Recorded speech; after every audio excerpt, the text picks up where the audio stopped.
পড়েছে আমাদের মুসলমানের 13 বা 14 জন নবীর জান কাটা সাহাবা শহীদ হয়েছে। ইন্না লিল্লাহি ওয়া ইন্না ইলাইহি রাজিউন। যাই হোক,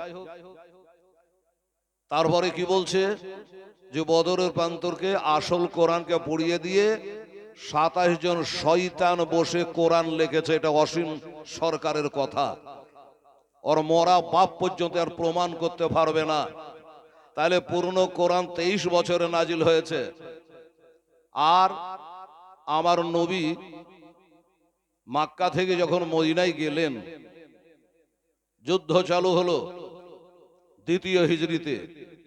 তাহলে পুরনো কোরআনই হলো না, এখনো 9 বছর বাকি।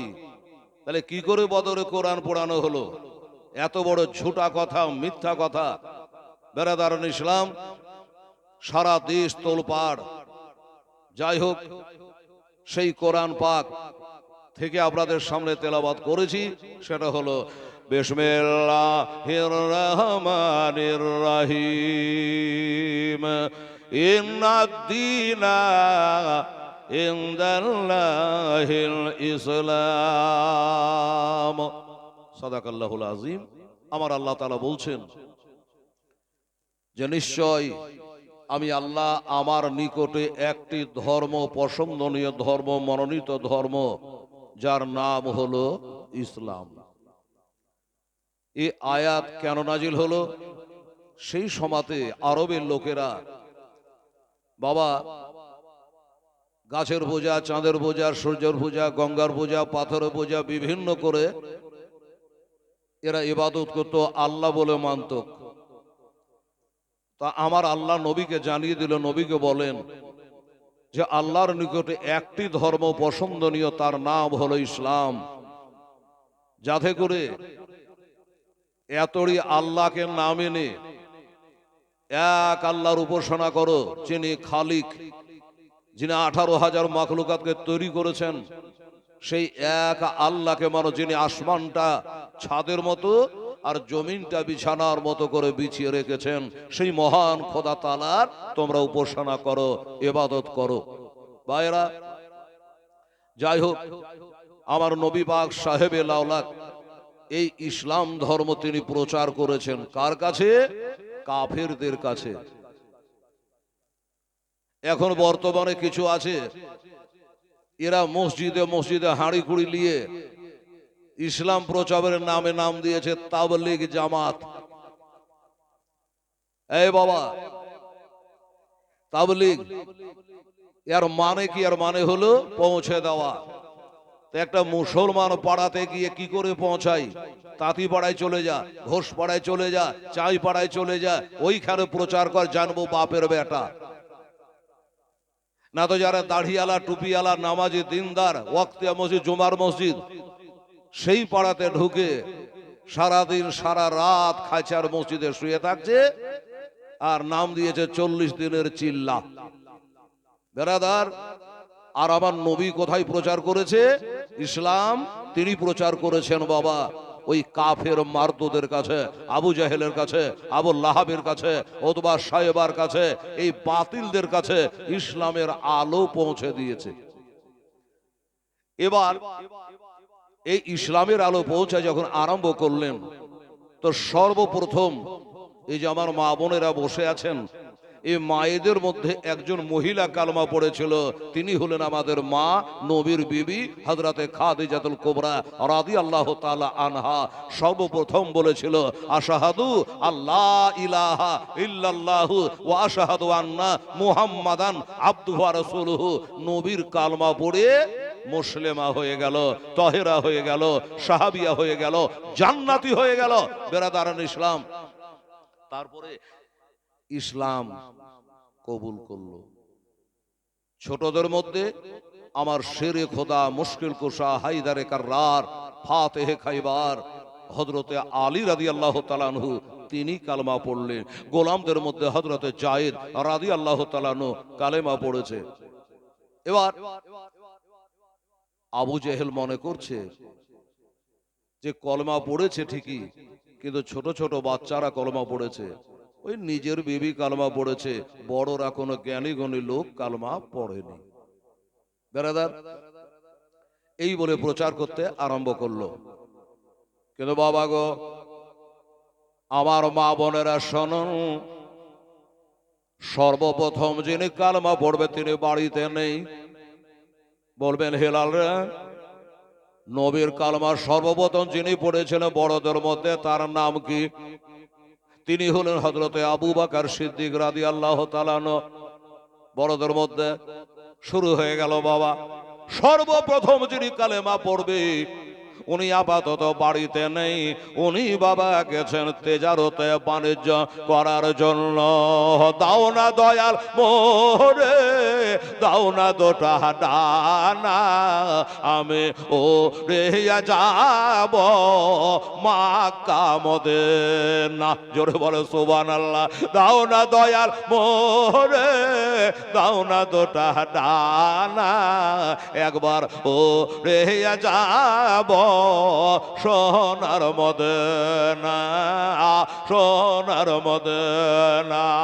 রহমা নামি কিরে তোর দয়া নাই, তোর নামে করতে দোয়াই আমি পড়ে হলাম ছাই। খোদা ওই নবীর প্রেমে আমায় পাগল করে দেও না, আমি ও রে যাব সোনার মদিনা, সোনার মদিনা।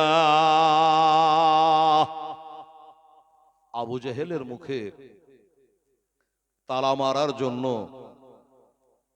আমার আল্লাহ তাআলা এবার জানাচ্ছে, দেখেন সর্বপ্রথম একটি মুসলমান হচ্ছে কিভাবে, দেখেন আমার আবু বকর চলে যাচ্ছে সঙ্গে গোলামকে নিয়ে বাণিজ্যে ব্যবসায়। যেতে যেতে যেতে যেতে রাত লেগে গেল। বিদাস জায়গা, সাথীকে বলে ওরে এই বিদাস জায়গা কোথায় রাতটা কাটাবো? একটা জায়গা যদি পেতাম তবে ভালো হতো। বিদায় জায়গা রাস্তা ধারে গাছের তলাতে পাহাড়ে পর্বতে থাকানো যাবে না, আমাদের মালগুলা লুটে নেবে, কেড়ে নিতে পারে, জানে মেরে দিতে পারে। এই জন্য একটা আশ্রয় পেলে ভালো হতো। বাবারা, আমার মা বোনেরা, সামনে একটা বাবা গির্জা দেখা যাচ্ছে, খানকা দেখা যাচ্ছে। আমার আবু বকর কিভাবে ইসলামে আসছে দেখলেন বাবা।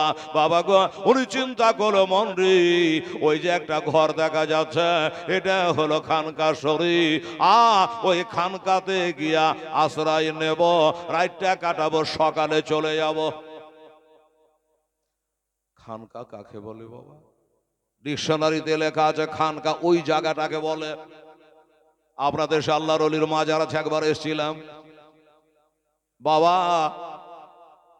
খানকা বলে ওই জায়গাটা, ভালো করে মনে রাখেন, যেখান করে আল্লাহ ওয়ালা বসা ওঠা করে ওই জায়গাটার নাম হলো খানকা শরীফ। তা মনে করলো যে এই খানকাটাতে রাতটা কাটাবো, সকালে চলে যাব। গেলেন তো একজন আল্লাহর ওয়ালার দরবারে খাদেম থাকে, পীরের মাজারে খাদেম থাকে না বাবা, থাকে। তো বাইরে একজন খাদেম বসে আছে। আগে খাদেমকে না ধরলে মখদুমকে পাওয়া যাবে না। জি, অশিলা না হলে বাবা কাজ হবে না। কিন্তু কিছু কিছু লোক এখন বর্তমানে বলছে যে না ওসব কিছু দরকার নাই, এগুলা মৌলবীদের বানাবাটি কথা, অশিলা দরকার না, ডাইরেক্ট ডাইরেক্ট আল্লাহকে। আচ্ছা বাবা, একটা ছাদে উঠতে গেলে একটা সিঁড়ি লাগে না, কি বলেন? নাহলে একটা বাঁশের মইও লাগে, তাহলে ছাদে উঠতে পারবেন? লাফিয়ে পারবেন না। হ্যাঁ পারবে। কারা পারবে? যারা মুখ পোড়া হনুমান বান্দর, হনুমান গুলাকে দেখবেন এই গাছ থেকে ওই গাছ, ওই গাছ থেকে এই গাছ, এই ছাদ থেকে ওই ছাদ, হ্যাঁ দৌড়ে বেড়াচ্ছে, মই সিঁড়ি কিচ্ছু লাগে না। তো যারা বলে যে আমাদের ডাইরেক্ট অশিলা লাগে না, ছায়া সিঁড়ির দরকার হয় না, এরা হলো ওই হনুমানের ছোট খালার বেটা। বুঝে গেলেন? আমরা হলো সুন্নি হানাফি মাসলাকে আলা হযরত বাবা। দোস্ত রে, আর আমার নবী বলেছেন আমার উম্মাতে ৭৩টা দল হবে, কুল্লুহুম ফিন্নার, সবাই যাবে জাহান্নামে, একটা দল হবে জান্নাতে, একটা দল হবে জান্নাতে। সাহাবারা বলছে কালু মান ইয়া রাসূলুল্লাহ সাল্লাল্লাহু আলাইহি ওয়াসাল্লাম, নবী গো একটা দল জান্নাতে যাবে, ওই দলটা কারা? জানবারই কথা। কোন মৌলবী ওয়াজ করতে গিয়ে বলছে যে একটা বুড়া লোক জান্নাতে যাবে না। যত জালসাতে বুড়ে গেলা ছিল ওটা হাঁটলো, তুই যাবি না, তুই আর তোর বাপ যা। হ্যাঁ, বুড়ে গেলে একটাও জান্নাতে যেমনি বলেছে, তো বুড়া মানুষ অত ব্রেন খাটায়নি, আপনারা যেমন শুনে বুঝে নিলেন। তো ওই বুড়া উঠে হাঁটতে লাগলো, বক্তা বলছে ও চাচা বসেন, জালসা বসবো না, এমনও জাহান্নাম এমনও জাহান্নাম। বলে আপনার কে জাহান্নামী? বলে তুমি তো বললে যে একটা বুড়া লোক জান্নাতে যাবে না। আরে বাবা বস তো, আসলে জান্নাতে যাবে তখন বুড়া থাকবেই না। ও তো ভাঙিয়া বলবি, তাই না? ভাঙিয়া বলতে হয়। বাবা গো, আমার আব্বা জানেরা মায়েরা সাহাবারা বলে নবী গো মনের মধ্যে কেমন করে, একটা দল জান্নাতি ৭২টা দোজখী, ওই দলটার মধ্যে আমরা আছি কিনা, ওই দলটা কারা? আমার নবী মুস্তাফা বলে সাহাবারা রে ঘাবড়াইও না, কেউ জানে উঠিও না, শুনেলে আমার নবী বলে যে আমি এবং আমার সাহাবায়ে কেরামে সুন্নাতকে যারা মানে ওই দলটা হলো জান্নাতে দল, ওইটা হলো জান্নাতি দল। মা আনা আলাইহি ওয়া সাহাবী, আমি এবং আমার সাহাবীদের সুন্নাতকে যারা মানে এটাই হলো সুন্নি জামাত, এটাই হলো বাবা জান্নাতের দল। সাহাবারা শান্ত পেল, আমরাও জানতে পেলাম যে জান্নাতে গেলে একটাই দল যাবে, সেটা হলো সুন্নি জামাতের দল। এরা ওয়াসিলা মানে, পীর মানে, খাজা মানে, রাজা মানে, বাবা যা হোক। তো চিন্তা করছেন যে একজন খাদেম বসে আছে, ডাইরেক্ট পাওয়া যাবে না।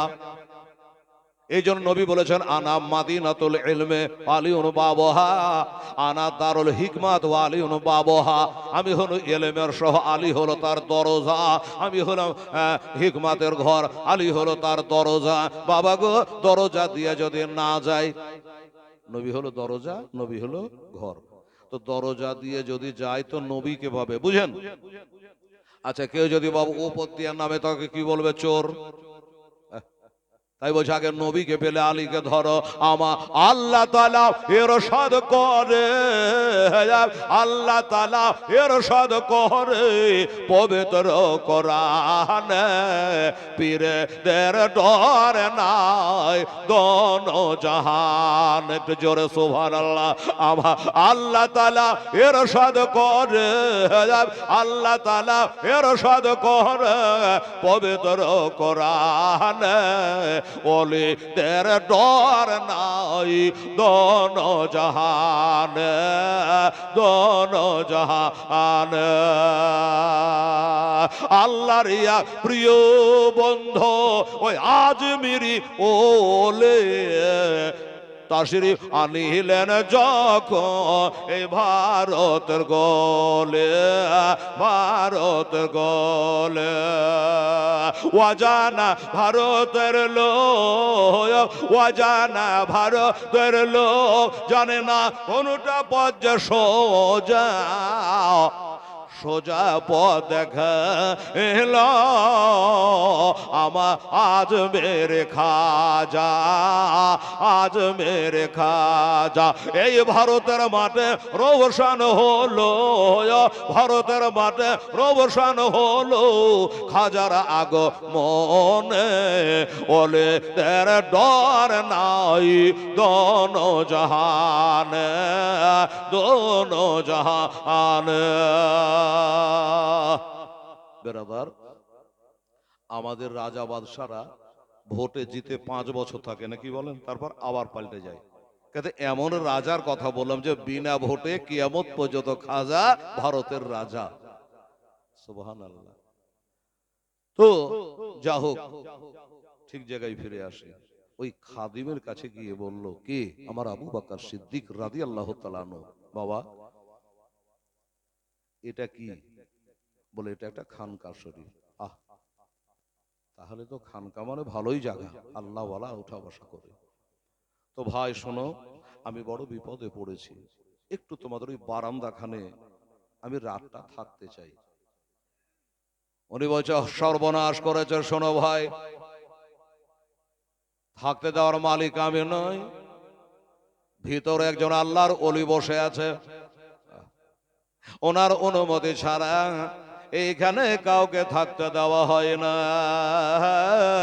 বলে ভাই একটু যাওয়ার অনুমতি তুমি নিয়ে আসো। বললে শোনো ভাই, এইখানে কাউকে থাকতে দেওয়া যাবে না, এইখানে কাউকে আরাম করতে দেওয়া যাবে না। বলে কেন? বলে তোমার মতো বিপদে পড়ি একটা লোক এসে থেকেছিল, আমার ভিতরে যিনি আল্লাহর ওলি আছে উনি বলেছিল বাবা যাকে তাকে থাকতে দিস না রে। ওই লোকটা যে কদিন আমার এইখানকাই ছিল, কিন্তু লোকটা না বলে চলে গেছে। আর যখন থেকে গেছে তখন থেকে আমার ইবাদত করি কিন্তু কোনো মজা পাই না, হ্যাঁ? ইবাদত করি কোনো স্বাদ পাই না। হুজুর কারণ? বলে কারণ হলো লোকটা ছিল পাকা মদখোর। আছে নাকি আপনার দেশে? নাই। পাকা মদখোর।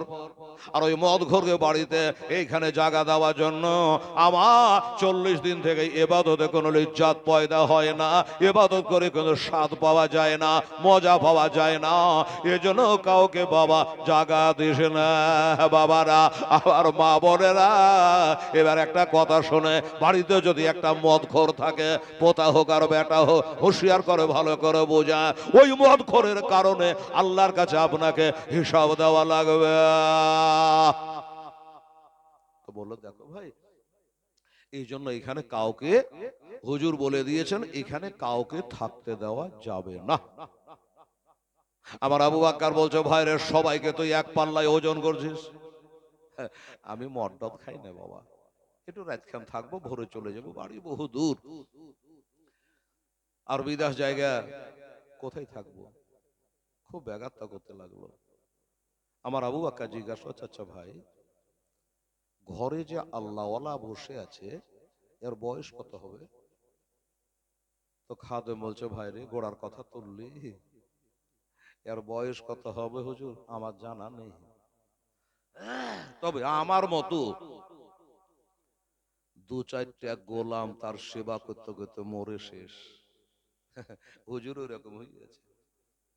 বাপরে, তাহলে বয়স কত রে বাবা? বলে বয়স কত বলতে পারবো না, 100 কি 150 এরকম। আরে ভাই বলতে পারবো না, তবে একটা কথা বলতে পারে কি, ওই যে চোখের ওপরকার পাতা গালার নিচে ঠেকে গেছে, কাউকে দেখলে একজনকে চাটতে হয়। আরে বাবা, তো মেলাই বয়স তাহলে। হ্যাঁ রে বাবা, কি তাহলে 200-250? বলে আরে সব বলতে পারবো না, তবে দিল্লির লাড্ডুর মতো গোল হয়ে গেছে। আচ্ছা ভাই শোনো, তাহলে তো খুব ভালো মানুষ, কত আল্লাহর ইবাদত করে, একটু ভিতরে যাও না ভাই, একটু বলো না, যদি আমাদের জায়গা হয়ে যায় তাহলে আমাদের রাতটা ভালোভাবে কেটে যাবে, আমরা সকালবেলায় চলে যাবো, এই বারান্দাখানে থাকবো। বললো আচ্ছা ঠিক আছে। যখন এত করে বলছেন তো একবার যাই ভিতরে। ভিতরে গেলেন, হুজুর কে? বলে আপনি? আমি হলাম আপনার খাদিম। আচ্ছা কি খবর? বলে হুজুর বাইরে একটা লোক দাঁড়িয়ে আছে, বড় বিপদে পড়ে গেছে। লোকটা রাতের বেলায় আমাদের বারান্দাতে থাকতে চায়, আপনি যে সবকে নিষেধ করেছেন, মানা করেছে, ওই জন্য লোকটাকে বারান্দায় উঠতে দিই নাই, আপনার অনুমতির অপেক্ষায় রয়েছে, আপনি বললি তাকে জায়গা করে দেব। আল্লাহর ওলি বলছে বাবা রে, আমি মানা না হয় করেছিলাম, কিন্তু একটা কথা বল, যেই লোকটা থাকবে আমাদের এই খানকার বারান্দা, এই লোকটার নাম কি একবার ভালো করে জেনে আয়। একটা দৌড় মেরে এসে জিজ্ঞাসা করে দাদা গো, দাদা গো, আপনি অনেকক্ষণ থেকে কাকতি মিনতি করছে আমাদের বারান্দায় থাকার জন্য, একবার দয়া করে বলে যে আপনার বাড়ি কোথায়, আপনার বাড়ি কোথায় একবার বলেন। হুজুর বলে যান, যাচাই না করে থাকতে দেওয়া যাবে না। আপনাকে বলি বাবা, এই যাকে তাকে মসজিদে থাকতে দিয়ে না, রাতের বেলায় মাইক চুরি করে নিয়ে পালাবে, না ঘড়ি চুরি করে নিয়ে পালাবে, না ইমামের মোবাইল নিয়ে পালাবে, ক্ষমতা থাকতে দেবেন না। বলে মসজিদ শোয়ার জায়গা, ইবাদতের জায়গা। বাবা গো, এবার জিজ্ঞাসা করলো লোকটার বাড়ি কোথায়, একবার জিজ্ঞাসা করে আয়। খাদেম বের হয়ে এসে বলে দাদা আপনি যখন থাকবেন একটু দয়া করে আপনার ঠিকানাটা বলুন, বাড়ি কোথায়? উনি বলল আমার বাড়ি এখান থেকে বহু দূর। বলে আরে ভাই দেশের নামটা তো আছে? বলে হ্যাঁ। আমার দেশের নাম হলো মক্কা শরীফ, আমার বাড়ি হলো মক্কা শরীফ। বলে দাঁড়াও, এখানে উঠবা না, হুজুরকে বলে আসে। ধরল, হুজুর লোকটাকে জিজ্ঞাসা করে আসলাম, লোকটা বললে আমার বাড়ি হলো মক্কা শরীফ। হ্যাঁ, যেমনি মক্কা শরীফ বলেছে, হুজুর যেন আধা চাঁড়া গেল, গোল হয়ে বসেছিল, চমকে উঠেছে, দীর্ঘ উঠেছে, মক্কার নাম শুনে দিলে ধাক্কা লেগেছে। বলে বাবা রে, ওই লোকটার বাড়ি মক্কা শরীফ। এবার তাড়াতাড়ি করে জিজ্ঞাসা করে আয়, ওই মক্কার বাসিন্দা, তার নাম কি? আবার দৌড়ে আসো দাদা গো, মনে কিছু করবেন না, হুজুর পাঠাচ্ছে আর আমি আসছে, আপনার বাড়ি তো পবিত্র মক্কা শরীফ, এটা দয়া করে বলে আপনার নাম কি? ভাবলেন যে আমার ঠিকানা বলে থাকতে দেবে। বলছো ভাই শোনো, আমার নাম আবু বাকার। বেশ, দাঁড়ান, এখানে উঠবেন না, একটু দাঁড়ান। ভিতরে গেল হুজুর, লোকটাকে জিজ্ঞাসা করে এলাম, বাড়ি হলো মক্কা শরীফে, আর নাম বলছে আমার নাম আবু বাকার। যেই বলেছে আবু বাকার, আল্লাহর ওলি জানে ছিড়কে উঠেছে, চমকে উঠেছে, রে বাবা, হাই সর্বনাশ করেছে, হাই সর্বনাশ করেছে মক্কার আবু বাকার। বাবা আর একটা কথা, যা আর একবার জিজ্ঞাসা করে আয়, ওই মক্কার বাসিন্দা আবু বাকার আব্বা হুজুরের নাম কে? আবার এসে জিজ্ঞাসা করে, ও দাদা, বাড়ি তো মক্কা শরীফ বললেন? বলে হ্যাঁ। আপনার নাম তো আবু বাক্কার? বলে হ্যাঁ। আপনার বাবার নাম কি? আবু বাক্কার। বলছে থাকতে দিবি না, খালি এই করে রাত কাটাবে? তিনটা কথা একবারে জিজ্ঞাসা করলেই হতো। বলছে আমার কোনো দোষ নাই, হুজুর যেটা বলছে আমি বলছি। আমার আবু বাক্কার বলছে, এবার বাবার নাম বলবো, দাদর নাম লাগবে কি? বলে না হুজুর ওটা বলেনি। একসাথে নাহি বলে দিতাম। তো বলছে না হুজুর ওটা বলেননি। বলে তোর তো রাত কাটার ফন্দি যা বলছে, একবার বাপের নাম, একবার দেশের নাম, একবার দাদর নাম, একবার নানির নাম, এই করতে করতে রাত কাটাবি। বল ভাই এবার তো বলের কমসে কম। উনি বললো আমার বাবার নাম আবু কোহফা। যেই বলেছে আবু কোহফা, ছুটে গিয়ে বলে হুজুর ওই মক্কার বাসিন্দা আবু বাক্কারের বাবার নাম হলো জনাব আবু কোহফা। এ বাবারা, আমার আব্বা জানেরা, যেমনি বলেছে আবু কোহফা, উনি জানে ধীরকে উঠেছে, চমকে উঠেছে, হাই সর্বনাশ, ওরে খাদে কোন কাজ করেছি, কত বড় ভুল করেছে। ওরে মক্কার আবু কোহফার ছেলে আবু বাকার। ওরে বারান্দাতে নয় রে, বারান্দাতে নয়, তাড়াতাড়ি করে তাকে আদর যত্ন করে ধরে নিয়ে আয়, আর অন্দর মহলি ফুলের বিছানা বানিয়ে দে। এর নাম হলো আবু বাকার। তাই নাকি? কিন্তু খাদেমটার মনের মধ্যে কথা গাইছে, কি ব্যাপার, মনে হয় কোন আত্মীয় হবে, কাছের লোক হবে, না হলে বারান্দাতে কাউকে থাকতে দেয় না, আর একবার অন্দর মহলে ফুলের বিছানা, ব্যাপারটা কি? আচ্ছা দেখা যাক। আসলেন, ও দাদা, এই যে মক্কার বাসিন্দা আবু কোহফা ছেলে আবু বাক্কার, এদিকে আসো। বলছে না ভাই, এখানেই রাত, এখানে কাজ চলে যাবে রাত। বলছে না, এই বারান্দায় যদি কায়ত হন তাহলে আমার চাকরিও ঢিসমিস হয়ে যাবে, আমাকে আর খেদমত করতে দেবে না, খাদেমি থাকবে না। এই জন্য একদম ভিতরে অন্দর মহলে আপনার জায়গা। হুজুর বললেন ভিতরে জায়গা না ভাই। বলে না ভাই, ভিতরে যেতেই হবে, কি করবেন? ভিতরে গেলেন, সুন্দর একটা জায়গা করে দেওয়া হলো।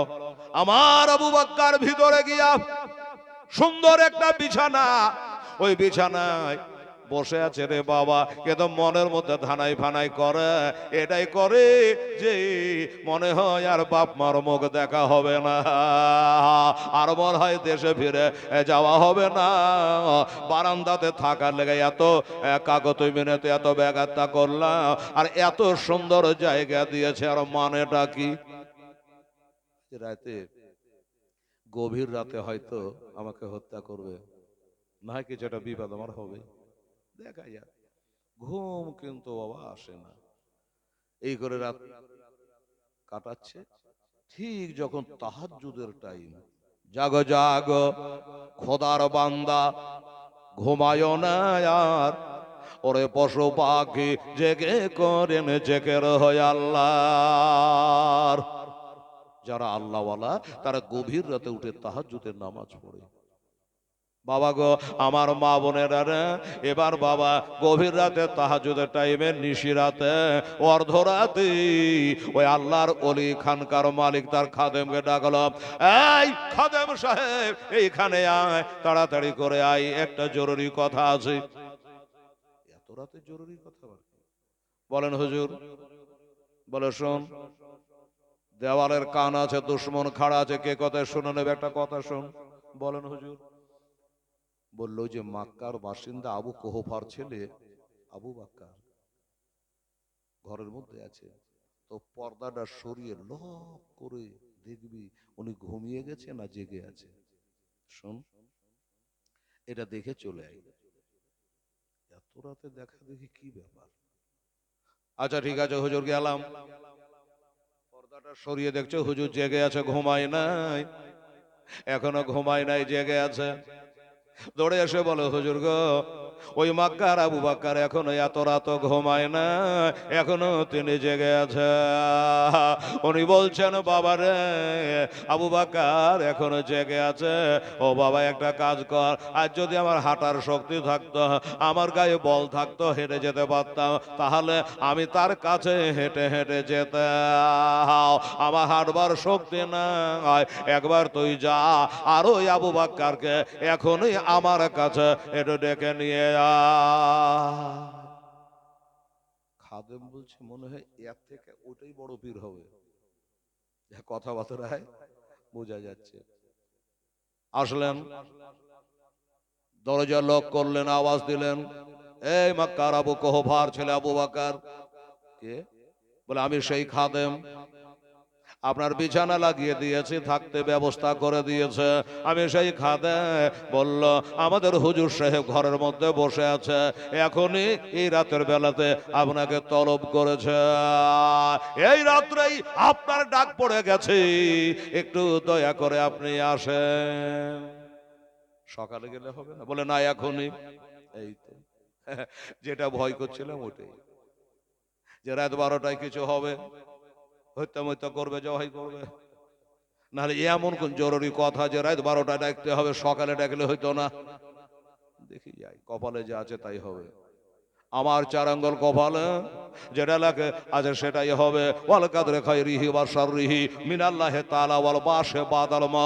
আরে ভালো মন্দ যা কিছু হয় আমার আল্লাহ হইতে হয়। বাবারা, আমার মা বোনেরা, আবু বকর এক পা দুপা করে বাবা এবার খানকার ভিতরে প্রবেশ করলেন রে বাবা। এবার ভিতরে গেছে, আর যেমনি ভিতরে যাওয়া অমনি ওই খানকার যিনি মালিক আল্লাহর ওলি, উনি বাবা জড়ো হয়ে বসেছিল, ওনাকে দেখে মাজারা সাট করেছে। আমার আবু বাক্কার বলে, ওগো তুমি কে? কেন আমাকে ডাক দিয়েছ? এত রাতে কেন ডেকেছেন একটু বলো। বলে, বাবা একটু ধৈর্য ধরো, বলবার জন্য তোমাকে ডেকেছে, পেটের কথা গেলে খুলে তোমাকে বলবো, একটা একটা করে মিলাবো। আলমারি থেকে একটা বড় কিতাব বাহির করলেন, বই, একটা কিতাব বার করে সামনে খুলে দিলেন, একটা করে পৃষ্ঠা উল্টায়, একটা করে প্রশ্ন করে, আচ্ছা বাবা তোমার বাড়ি তো মক্কা শরীফ? বললে হ্যাঁ। তুমি আবু কোহফা ছেলে আবু বাক্কার? জি। তোমাকে কয়েকটা কথা জিজ্ঞাসা করব, বলুন। আচ্ছা, তোমার বাড়ির কাছে মোহাম্মদ নামে কোনো ছেলে আছে? জোরে বলুন সাল্লাল্লাহু আলাইহি ওয়াসাল্লাম। উনি বলছে আছে। এই তার বাবার নাম কি খাজা আব্দুল্লাহ? হ্যাঁ জি জি জি। আচ্ছা, তার মায়ের নাম কি আমেনা? বলে জি হ্যাঁ, তার মায়ের নাম আমেনা। আচ্ছা, উনি কি মায়ের পেটে থাকতো, ওনার বাবা ইন্তেকাল করেছিল? হ্যাঁ জি জি, মা উনি ইন্তেকাল করেছিল। এবার জিজ্ঞাসা করছে, আচ্ছা বলো তো সেই মোহাম্মদের বয়স এখন কত হবে? আবু বাক্কার বলে, উনি আমার থেকে 2 বছরের বড়। তোমার কত? হাজী শেখকে জিজ্ঞাসা করলাম, কোন সালে হজে গেছিল? বলে 14। আমি বলে যে আমি 23।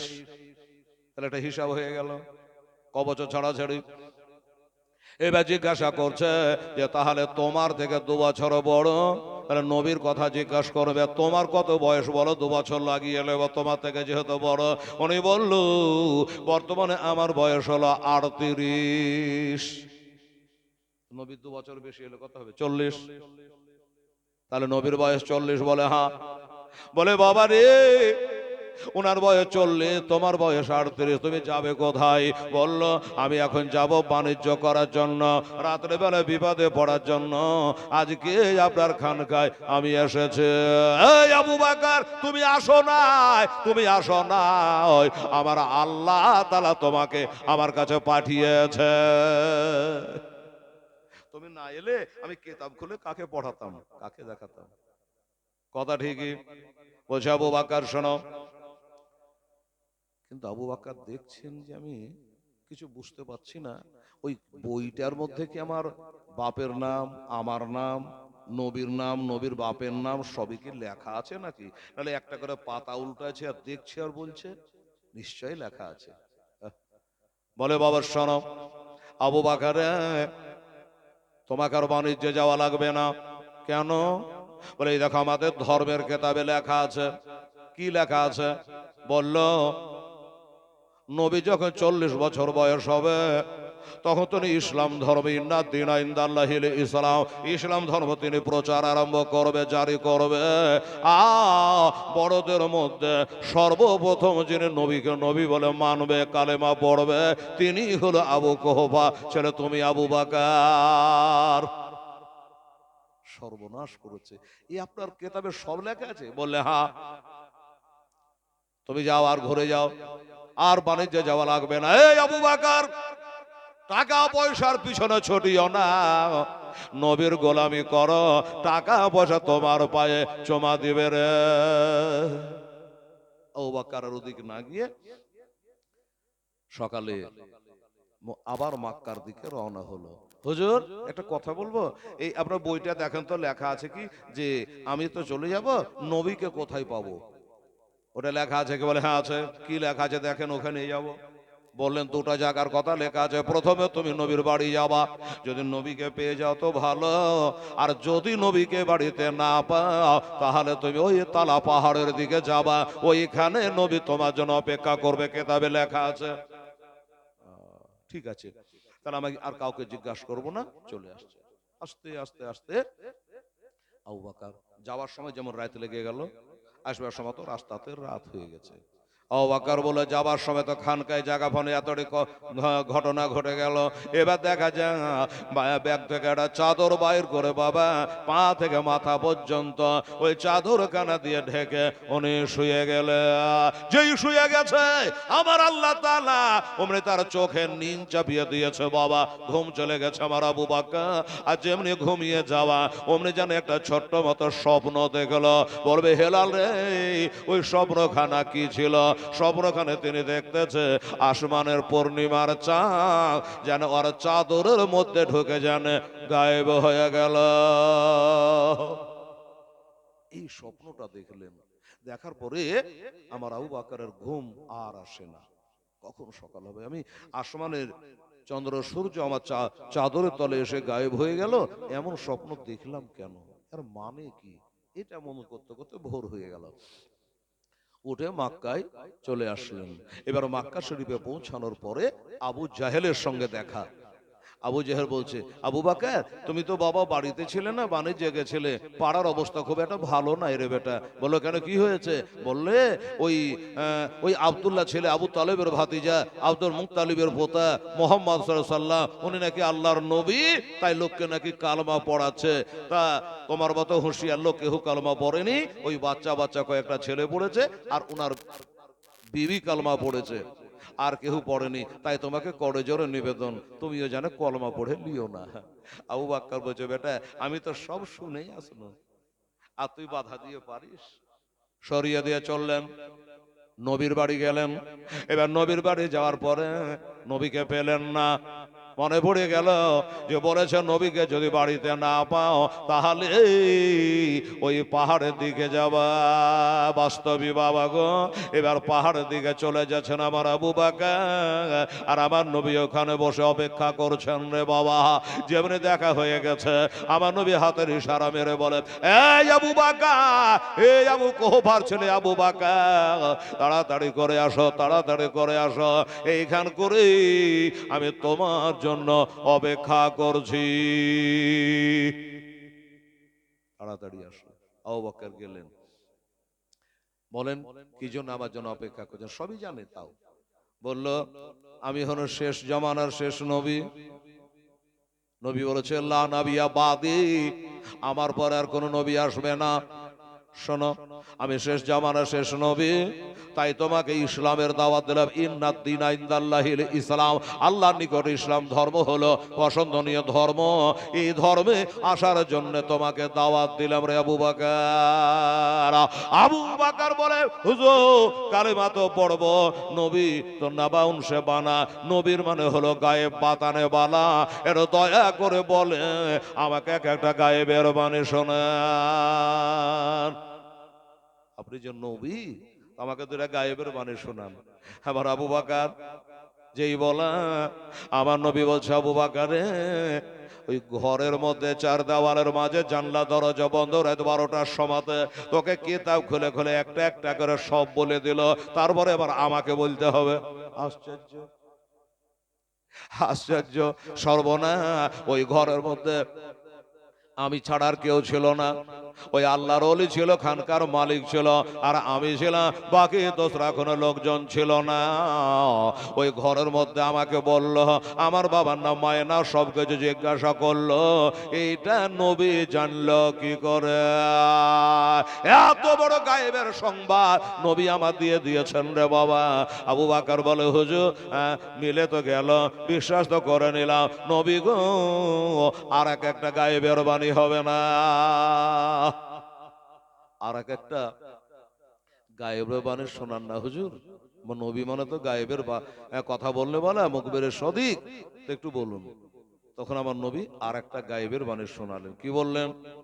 আচ্ছা আবু বকর বলো, তুমি আস্তে আস্তে রাস্তায় রাত লেগে গেল, চাদর বার করে মাথা থেকে পা পর্যন্ত ঢেকে তুমি শুয়ে গেলে, তারপর একটা স্বপ্ন দেখলে, আসমানের চন্দ্র যেন তোমার ওই কাপড়ের মধ্যে চাদরের মধ্যে এসে গায়েব হয়ে গেল। বলো তুমি স্বপ্নটা দেখেছো কিনা? আবু বকর বলে আশ্চর্য ব্যাপার, হ্যাঁ আমি রাতের বেলা স্বপ্ন দেখেছে। স্বপ্নের কথা গোপনে থাকে, কেউ জানে না, না বললে জানতে পারে না। আর না বলার আগে নবী যখন বলে দিয়েছে এটাই হবে আখেরি নবী মোস্তফা, এটাই হবে শেষ জামানা শেষ নবী, এক বাক্যে বিশ্বাস হয়ে গেল। আর বলে নবী গো আপনার গায়েবের উপরে বিশ্বাস করে আমি আবু বকর আজ কালেমা পড়ব, লা ইলাহা ইল্লাল্লাহ, লা ইলাহা ইল্লাল্লাহ, লা ইলাহা ইল্লাল্লাহ মুহাম্মাদুর রাসূলুল্লাহ সাল্লাল্লাহু আলাইহি ওয়াসাল্লাম। এবার কালেমা পড়ে বাবা মুসলমান হয়ে গেল। কালেমা পড়ে এবার আমার আবু বকর সাহাবী রাসূল হয়ে গেল। বাদাল আম্বিয়া বিতাহাকি, নবীর পরে যার মানস তিনি হলো বাবা আমার আবু বকর। গাছের প্রথম ফল রে বাবা। আবু বকর কালেমা পড়ে মুসলমান হয়ে গেল। বলে নবী নাকি গায়েবের খবর জানে না, দেওয়ালের পিছে কি আছে নবী বলে জানে না। আবু বকর কালেমা পড়েছে, আমার নবী পাকের বাবা গায়েবকে বিশ্বাস করে। নবীজি আমার গড়ায়া এসালাম জাগিয়া আছে সোনার মধ্যে নাই, দরদি আমার গড়ায়া এসালাম জাগিয়া আছে সোনার মধ্যে নাই। ওরে নবী আব্দুল্লাহর পৃষ্ঠ হইতে মায়ামিনা সে কমেতে, বাবা নবে আব্দুল্লাহর পৃষ্ঠ হইতে মায়ামিনা সে কমেতে জন্ম নিল নাবে মাক্কাতে, দরদি আমার গড়ায়া ইসলাম জাগিয়া আছে সোনার মধ্যে নাই। নবী কত কষ্ট করিয়া ময়দানে লড়িয়া নাবে, কত কষ্ট করিয়া ময়দানে লড়িয়া দন্ত শহীদ কহিরা যায়। নবীজি আমার গড়ায়া ইসলাম চলে গেলেন সোনার মধ্যে নাই। আমার নবী বলে হযরত আলী বিছানাটা রইল খালি, জোরে বলে সুবহানাল্লাহ। ওরে নবী বলে হযরত আলী বিছানাটা রইল খালে, আমার বিছানায় শুয়ে যাও, দরদি আমার গড়ায়া এসলাম এ জাগে আয়াছে সোনার মধ্যে নাই। তুমি সকালে উঠে আসবে ছোটে আলী, সকালে উঠে আসবে ছোটে ওই যে সোনার মহদে নাই, নবীজি আমার গড়ায়া এসলাম হাজির আছেন সারাদন, এই দরদি আমার গড়ায়া এসলাম এ জাগে আয়াছে সোনার মধ্যে না। ওরে নবী আমার নামাজ পড়ে কাফেরেরা পাথর মারে বাবা, নবী আমার নামাজ পড়ে কাফেরেরা পাথর মারে, তবু দয়ার নবী আমার ওহু করে নাই, নবীজি আমার গড়ায়া এসলাম জাগিয়া আছে সোনার মধ্যে না। আরে নবী হলো সৈয়দুল মুরসালিন, কোরআনে আছে চেন নবে সৈয়দুল মুরসালিন, কোরআনে আছে চে সোনাত বলে যাহা গণ্য হয়, নবীজি আমার গড়ায়া এসলাম হাজির আছেন সারাদন।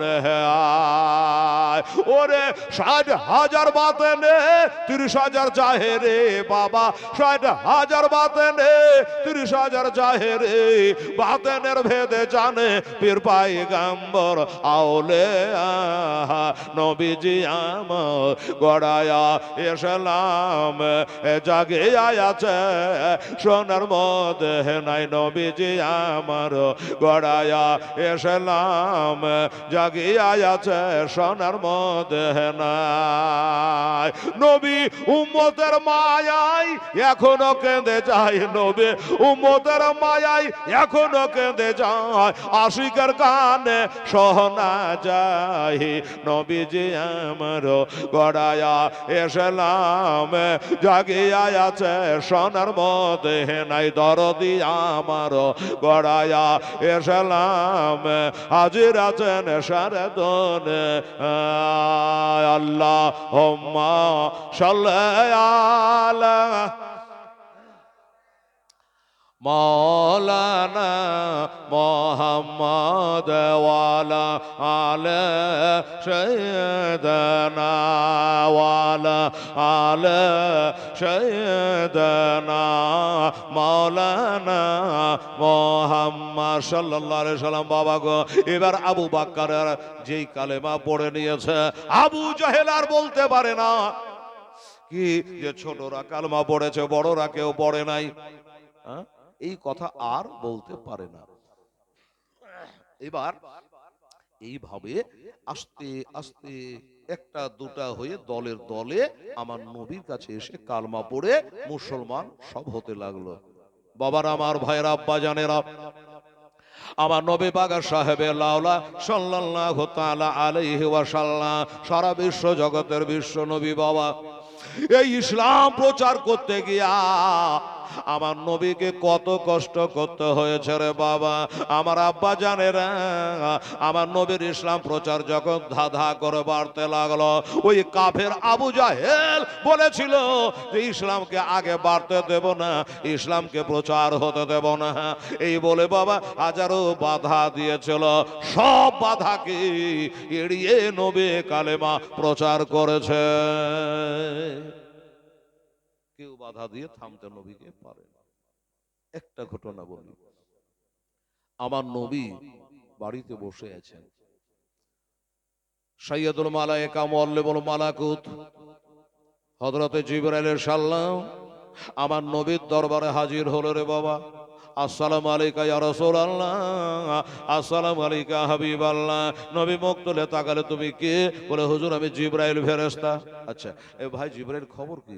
বলে নবী গো, ইসলাম ধর্ম তো চালু করেছে, একটা আল্লাহর হুকুম হয়ে গেল। কি? বলল আপনার বিবিকে সাথে করে 2 রাকাত নামাজ পড়ে, নামাজ ছাড়া কোনো গতি নাই রে বাবা।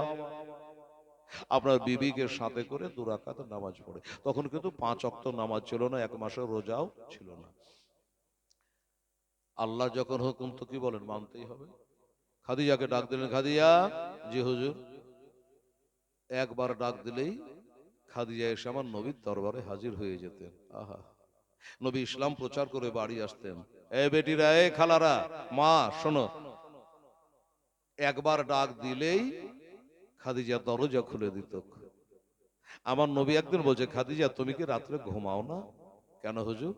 বলে, এক ডাক দিই রাত 12টা 1টা 2টা যখনই আসি, একটা ডাক দিলেই তুমি দরজা খুলে দাও, কেন? বলে, হুজুর আপনি যখন বাড়িতে থাকেন না তখন আমি দরজায় হিনালা দিয়ে দাঁড়িয়ে থাকি। জোরে বলুন সুবহানাল্লাহ। কেন? এক তো আপনি নবী, তারপরে আপনি হলেন আমার স্বামী, আর আপনি বলেছেন ইন্না জান্নাতা তাহাতা আকদামি, যাও যাকে বিবাহিতা নারীদের বেহেশত হলো তার স্বামীর পায়ের তলে। সুবহানাল্লাহ। এই জন্য হুজুর আমার স্বামী বেজার হয়ে যাক, আমার নবী বেজার হয়ে যাক, আমরাকে দেখে তো দুনিয়া শিক্ষা করবে, আমার মায়েরা শিক্ষা করবে আমি হচ্ছে নবীর বিবি, আমাকে দেখে দুনিয়া শিক্ষা করবে। এই জন্য আমি শুই না, ঘুমাই না। কে জানি হয়তো ঘুমিয়ে যাব, আর আপনি বারবার করে এসে আমাকে ডাকবেন, আর আমি হয়তো বেভুর ঘুমে ঘুমিয়ে থাকবো। তখন আমার স্বামী বেজার হবে, আর স্বামী বেজার মানে আল্লাহ বেজার। কবি বলছে, আরে শোনেন শোনে আমার মা বোনেরা, এটো কান্দে আয়া, তোমরা স্বামীর সেবা করো মা, আগমন দেয়া। তোমরা স্বামীর সেবা করো মা, আগমন দেয়া। রে স্বামীর সেবা করেছিল বিবি রহিমা, আজ জান্নাতে আর হইল মা আগতে কানা, জান্নাতে আর হইল মা আগতে কানা। রে স্বামীর সেবা করেছিল বিবি খাদিজা, আজ জান্নাতে আর হইল মা আগতে কানা। সবে সেবা করেছিল বিবি ফাতেমা, আর জান্নাতে আর হইল মা আগতে কানা। তাই শোনেন শোনে আমার মা বোনেরা, এটো কান্দে তোমরা নামাজ রোজা করো মা আগমন দেয়া, তোমরা স্বামীর সেবা করো মা আগমন দেয়া। সুবহানাল্লাহ। খাদিজা বলল, হুজুর নামাজ পড়তে হবে? বললে হ্যাঁ। চলে আসলেন, ওযু করে নামাজে দাঁড়িয়ে গেছে। বাবা আমার মা বোনের আগে জোড়হাত করে বলি, মা কোনো বাহানা করবেন না, নামাজটা পড় মা, নামাজ ছাড়া কোনো গতি নাই রে মা। এখানে হাত পা ছেড়ে দিলে 5টা কাফনের বেশি সাথে কিছু যাবে না, আমার ভাইরা 3টা কাফনের বেশি কিছু সাথে যাবে না, নামাজ ছাড়া কোনো গতি নাই। আমার নবী বলেছেন, সালাতু মিরাজুল মুমিনিন, মুমিন রে তোর জন্য নামাজটাই হলো মেরাজ। নবী বলেছেন, সালাতু মিফতাহুল জান্নাহ, নামাজ হইল তোর জান্নাতের চাবি। আমার নবী বলেছেন, সালাত ইমাদুদ্দিন, আরে নামাজ হলো দিনের খুঁটি।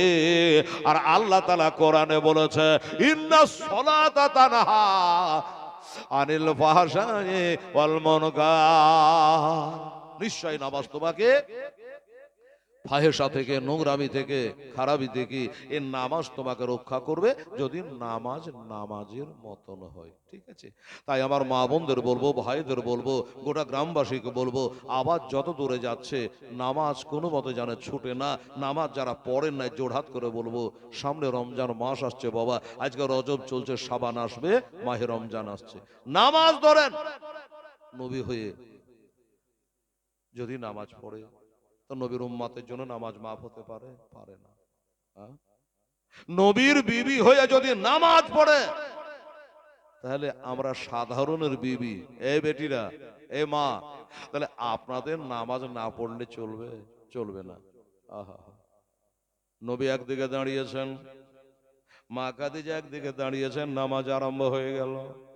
মাত্র 2 রাকাত নামাজ পড়ছে রে বাবা। এবার যেমনি নামাজ পড়ছে, আর ওইখান দিয়ে বাবা একজন কাফের বাবা রে হেঁটে হেঁটে যাচ্ছে, আমার নবীর নামাজ পড়া দেখছে, তার বিবির নামাজ পড়া দেখছে, আর দেখে নেওয়ার পর আবু জাহেলের কাছে গিয়ে হাজির হয়ে গেল। বলে সর্দার সাহেব কিছু শুনেছেন? বললে কি? বলে দেখে আসলাম আপনার ভাতিজা মোহাম্মদ সাল্লাল্লাহু আলাইহি সাল্লাম উনি তার বিবিকে নিয়ে নামাজ পড়ছে। নামাজ পড়ছে বললে হ্যাঁ।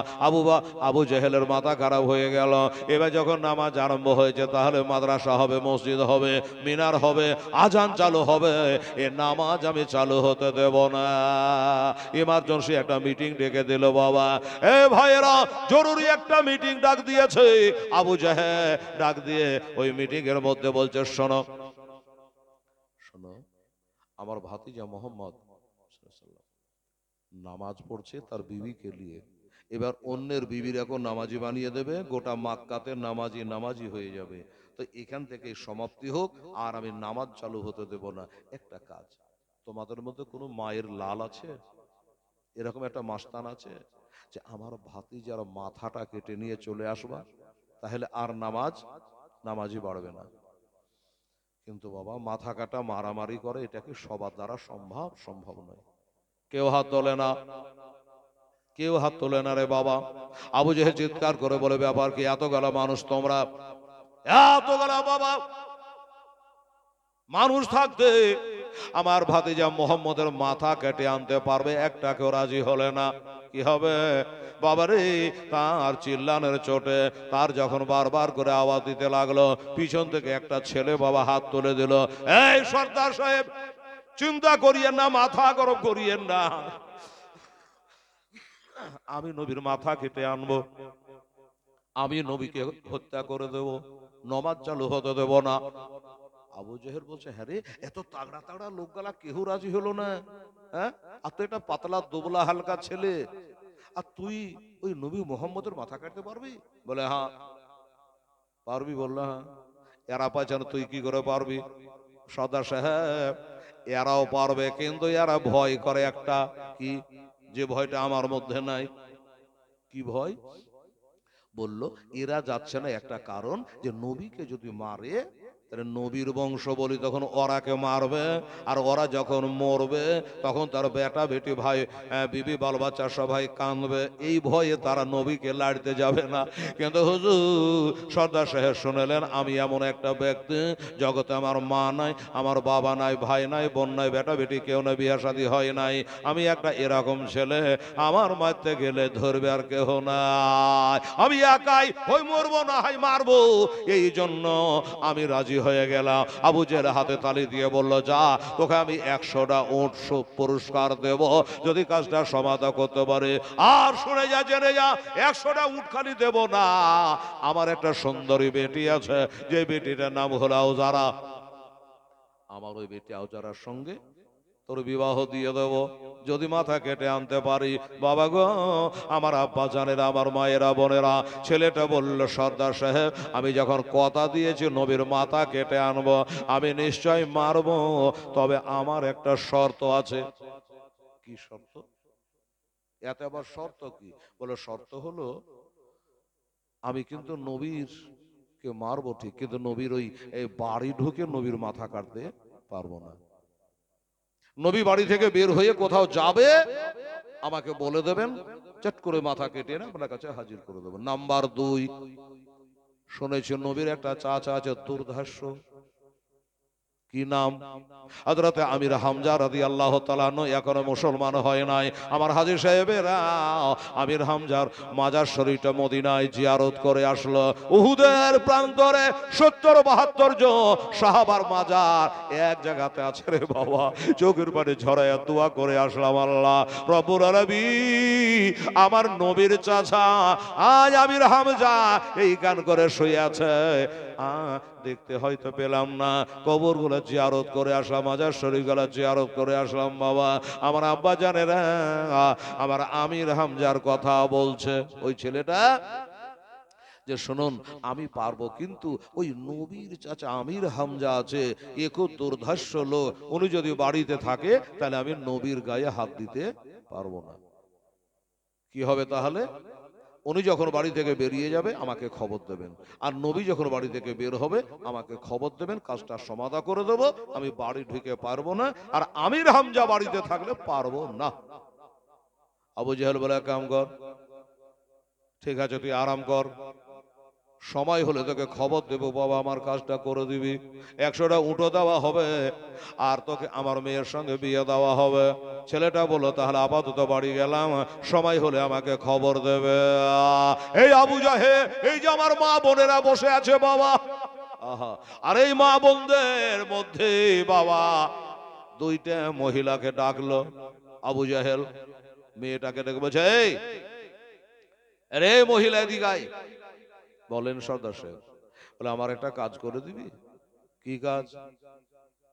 বলে তোর কাজটা হলো আমার ভাতিজা মোহাম্মদ সাল্লাল্লাহু আলাইহি সাল্লাম, যার বাড়িখানা হাজী সাহেবেরা দেখে এসছে মক্কা শরীফে,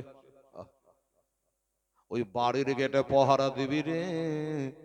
আমার ভাতিজা মোহাম্মদ বাড়িখানে কখন বের হচ্ছে এটা খালি তুই লক্ষ্য করবি, আর যেই বাড়ি থেকে বার হবে এসে আমাকে খবর দিয়ে দিবি, তোকে ন্যায্য বেতনটা দিয়ে দেব। মেয়েটা বলল রাজি। বেতন দেবেন আর কাজ হবে না, এটা হয়। আমি নবীর বাড়ির আঁজরে পাঁজরে সিআইডির মতো, জাসুসির মতো, গোয়েন্দার মতো আমি ঘুরে বেড়াবো, আর যেমনি নবী বাড়ি হানে বের হবে এসে আপনাকে খবর দেব। মেয়েটা রাজি হয়ে গেল টাকার লোভে রে বাবা, আমার নবীর বাড়ির আঁজরে পাঁজরে বাবা ঘুরে বেড়ায়। আর একটা মেয়েকে ডাক দিয়ে বলল, এই মহিলা তোকে বেতন দেব, টাকা দেব, একটা কাজ করা লাগবে। কি?